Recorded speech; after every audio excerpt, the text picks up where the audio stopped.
Hello bankers, very good evening to all of you. स्वागत है आप सभी का हमारे official YouTube channel GIB CIB वाला पर। शाम हो चुकी है और डेली की तरह हम आपके लिए एक नई सीरीज लेकर हाजिर हैं। ये सीरीज है प्रीवियस ईयर पेपर बेस्ड और हम डिस्कस कर रहे हैं यहाँ पर पेपर 4 आरबीडब्ल्यूएम से संबंधित सवालों को, जो कि मई 2025 आरबीडब्ल्यूएम के पेपर में पूछे गए, उस पर आधारित एमसीक्यूज हैं। ऐसा नहीं कि सेम एमसीक्यू रिपीट किए जा रहे हैं, उस पर बेस्ड एमसीक्यूज हैं और चीजों को चेंज किया गया है, जैसे कि आप एक नए एक्सपीरियंस को देखें।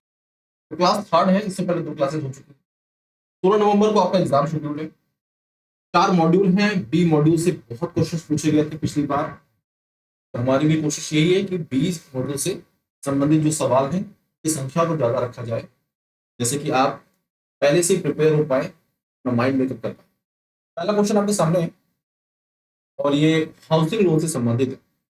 A borrower who has already availed a housing loan wants to renovate and expand the existing property. As per RBI direction on housing finance, which option aligns best with the regulatory norms? यानी कि मतलब है कि customer के द्वारा home loan लिया गया पहले ही, अब उस पर होम लोन चल रहा है, वो इंटरेस्ट पे कर रहा है, ईएमआई दे रहा है। अब उसको जरूरत पड़ रही है कि वो अपने घर में कुछ रेनोवेशन कराना चाहता है। रेनोवेशन का मतलब एक तरह से ये होम डेकोर लोन की कैटेगरी के अंतर्गत है। ठीक है, अब पूछा जा रहा है कि यहाँ पर आरबीआई की गाइडलाइंस के हिसाब से कौन सा ऑप्शन जो है यहाँ पर परफेक्ट है। कस्टमर को अप्लाई करना चाहिए एक सप्लीमेंट्री हाउसिंग लोन के लिए, रेनोवेशन के लिए। Convert the existing housing loan into commercial construction loan, लेकिन बी ऑप्शन तो बिल्कुल गलत है।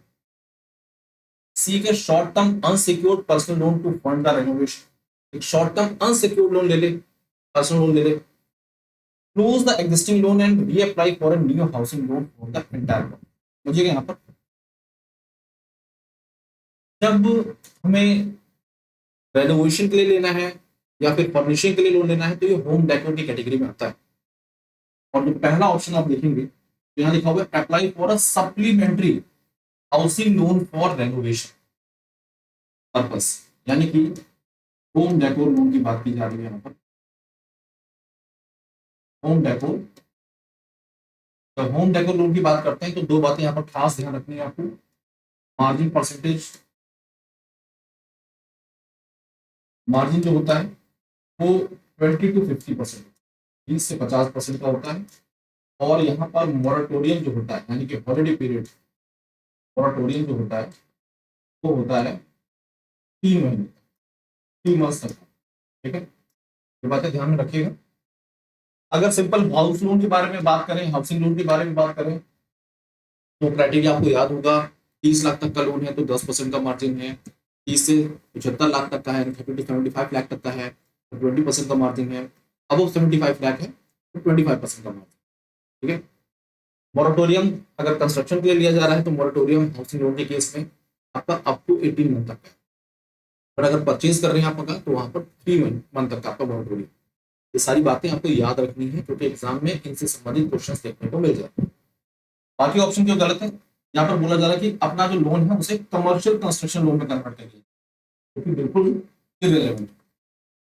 Short term unsecured loan, personal loan लेने की बात की जा रही है, गलत ऑप्शन है। एग्जिस्टिंग लोन को बंद कर दिया जाए और रीअप्लाई कर दिया जाए नए हाउसिंग। हमें जब हमारी रिक्वायरमेंट फर्निशिंग से संबंधित है, रेनोवेशन से संबंधित है, तो दोबारा हम हाउसिंग लोन क्यों लें? नेक्स्ट क्वेश्चन, अगला सवाल आपके सामने है साथियों। अंडर CSIS, ये इंपॉर्टेंट है, ध्यान रखिएगा। What is considered the moratorium period for which the interest subsidy is applicable?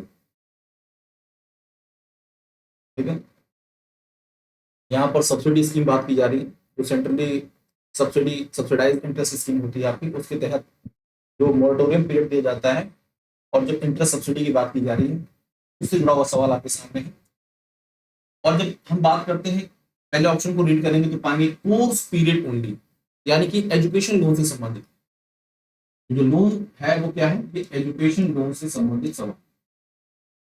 Education loan से संबंधित सवाल।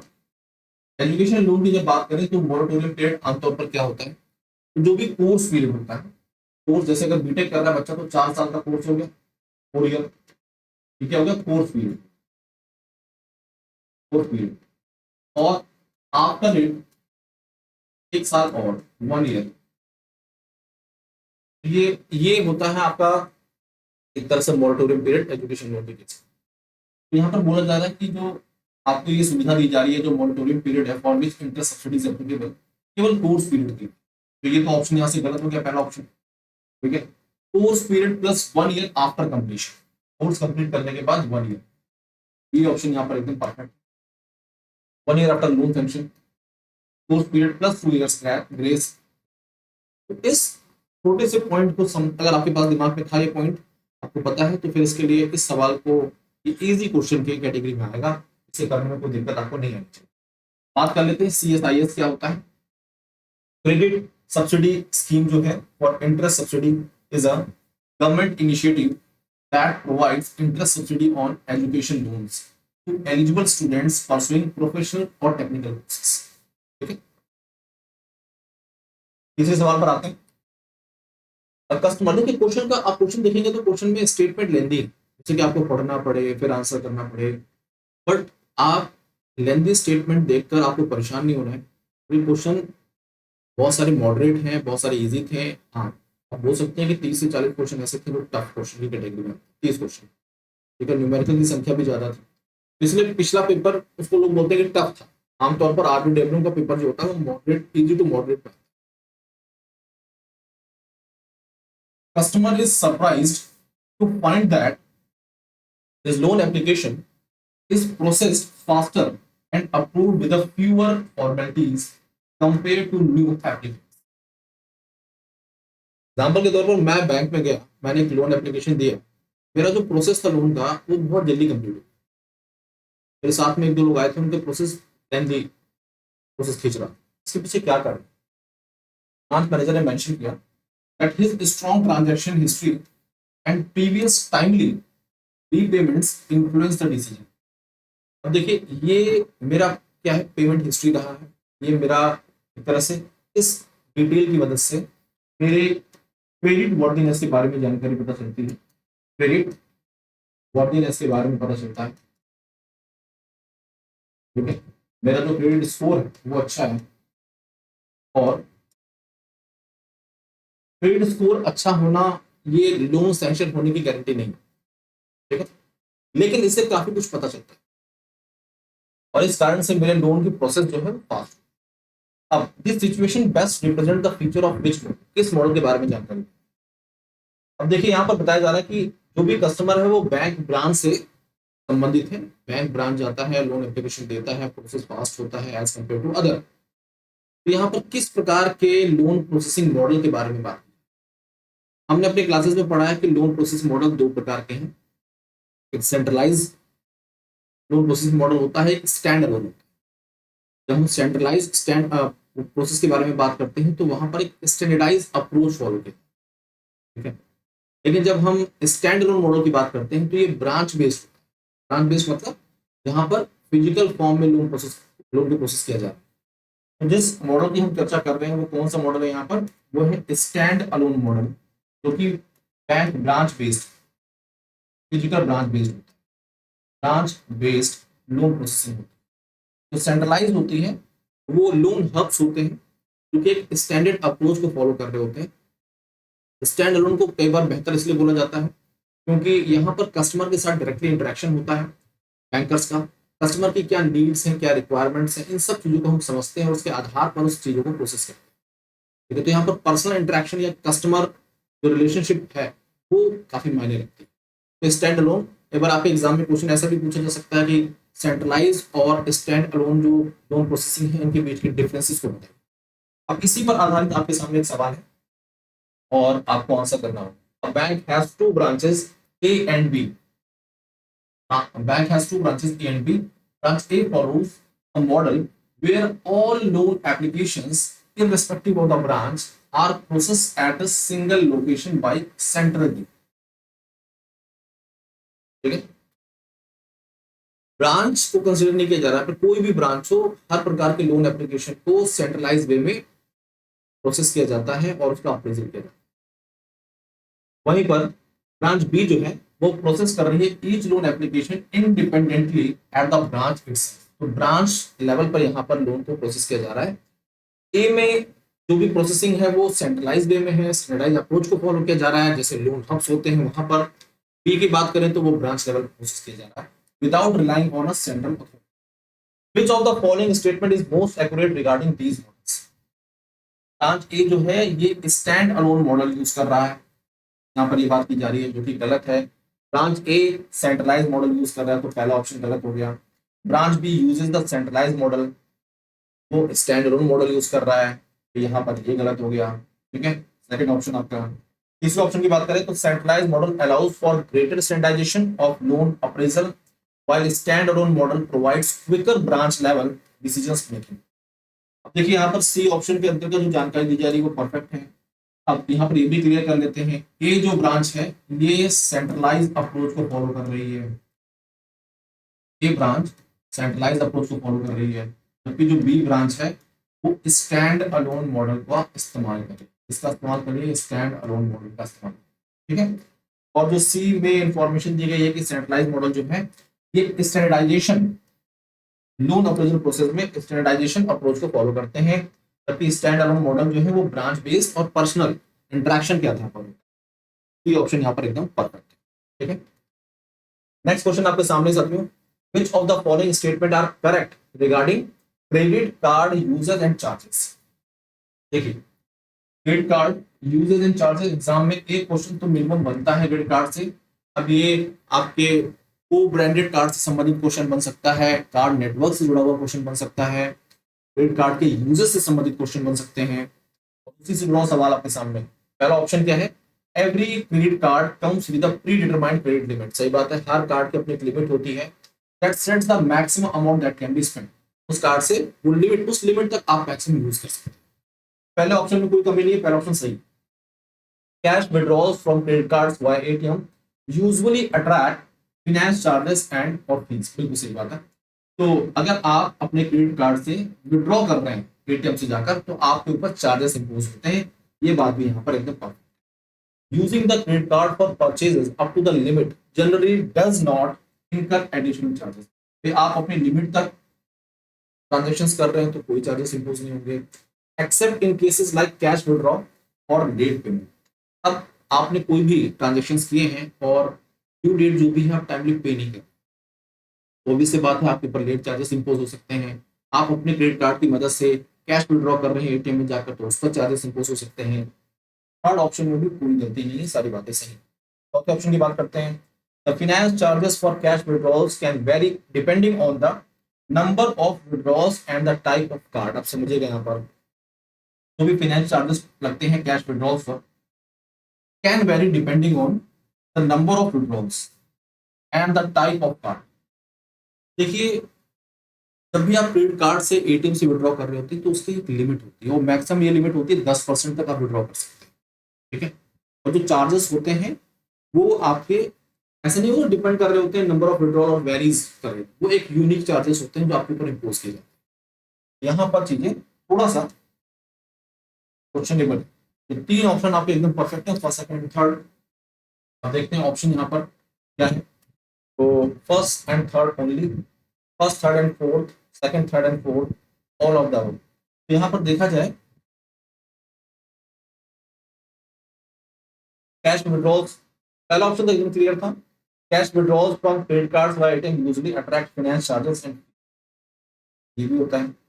Using the credit card for purchases up to the limit generally does not incur additional charges except in cases of cash withdrawal और late payments.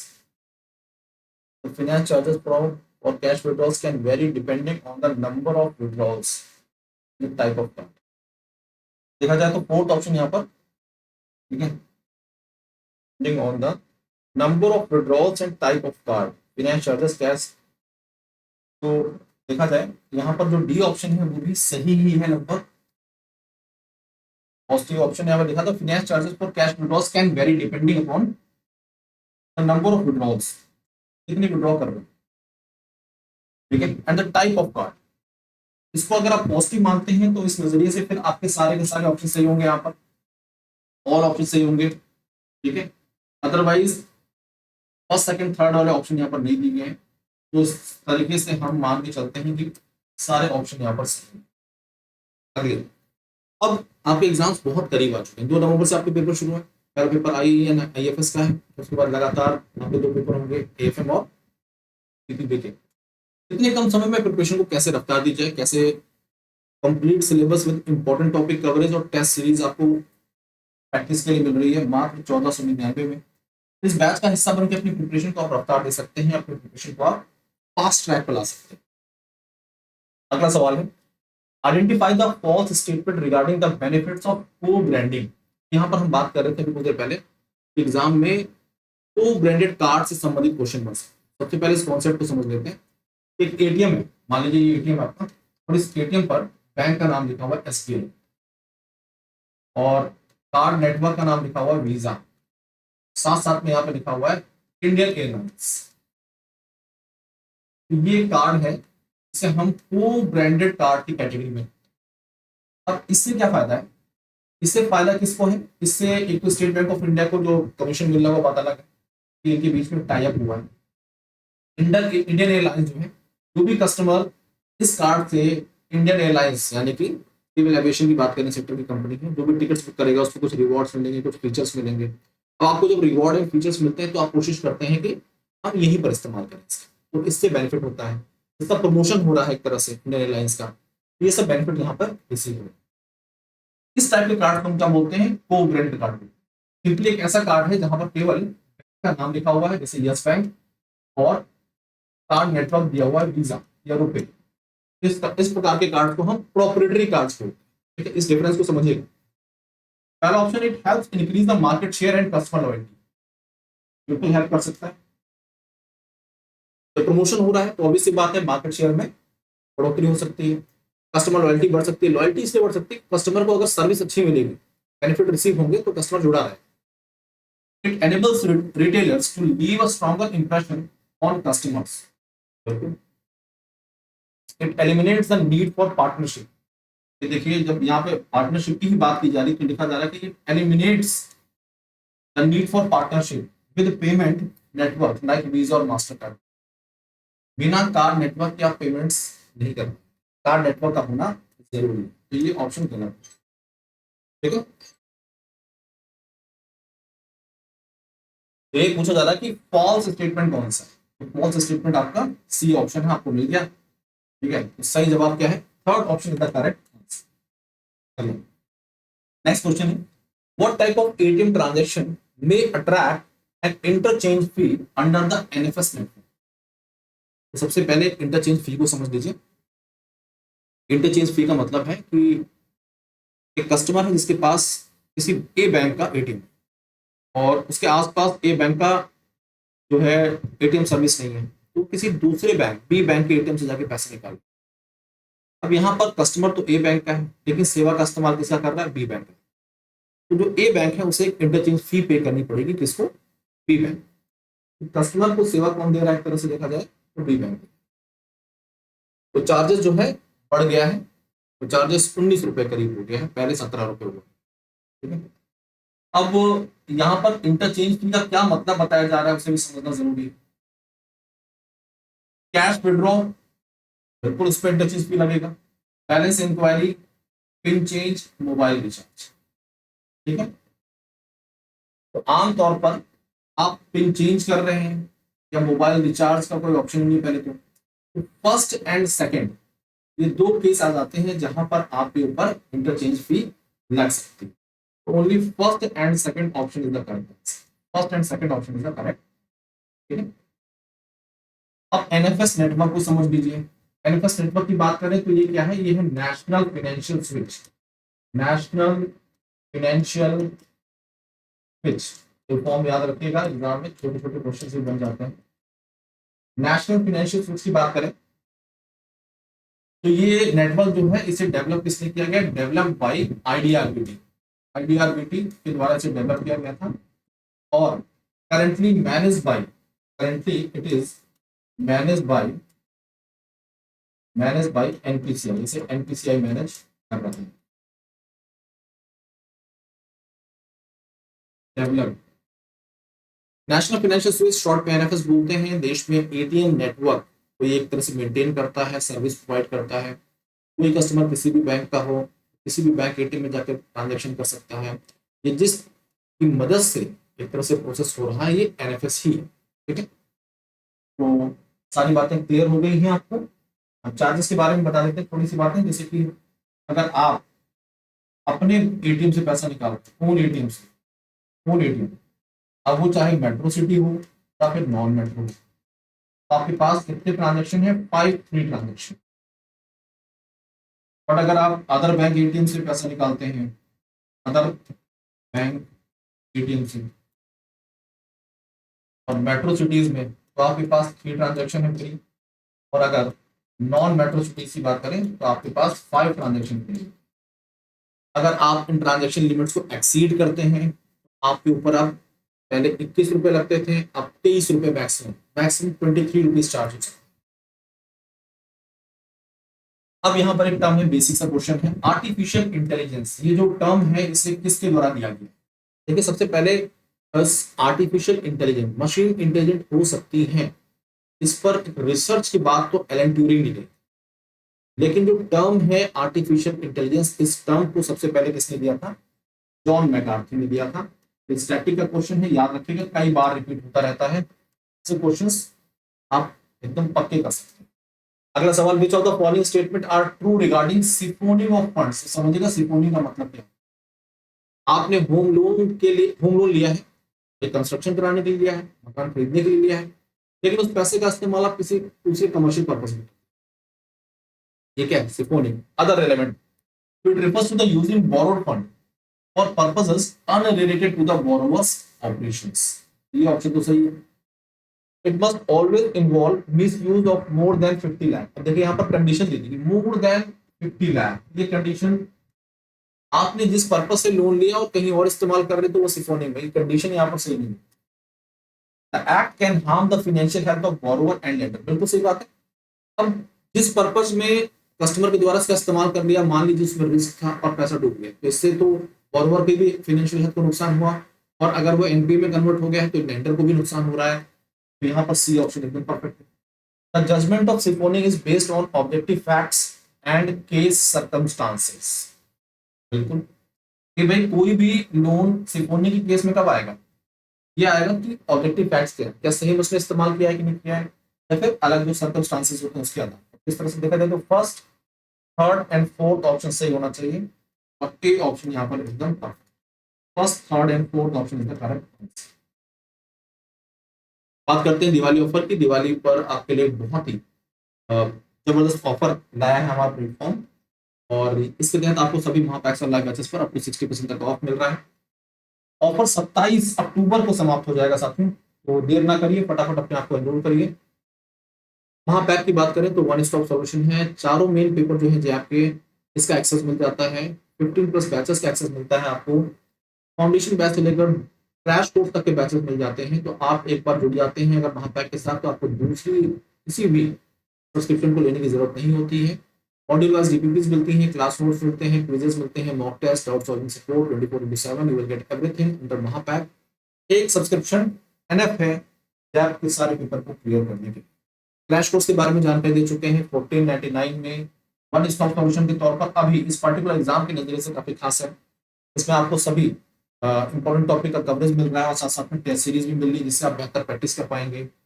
Officers JAP foundation batch, जो कि आपके foundation से संबंधित है, वो भी अवेलेबल है 19 में बहुत ही अफोर्डेबल कॉस्ट में। साथ साथ में अगर बात करें, आप आरबीआई ग्रेड बी की प्रिपरेशन कर रहे हैं तो नॉर्मल प्राइस आपके लिए 1899 है। Samarth RBI grade B foundation batch phase 1 phase 2 दोनों को कवर करता है, और 2026 में जो एग्जाम है उसको टारगेट करता है।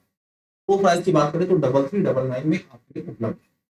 बेस्ट बुक मार्केट में बैंकिंग जैब एग्जाम से संबंधित जो है जैब बैंकर्स एसेट ऑफ 4 बुक्स मात्र 1224 में उपलब्ध है। आप अमेजॉन, फ्लिपकार्ट डायरेक्टली ऑर्डर कर सकते हैं। क्वालिटी कंटेंट है, बहुत ही अच्छी रिव्यूज है इसके मार्केट।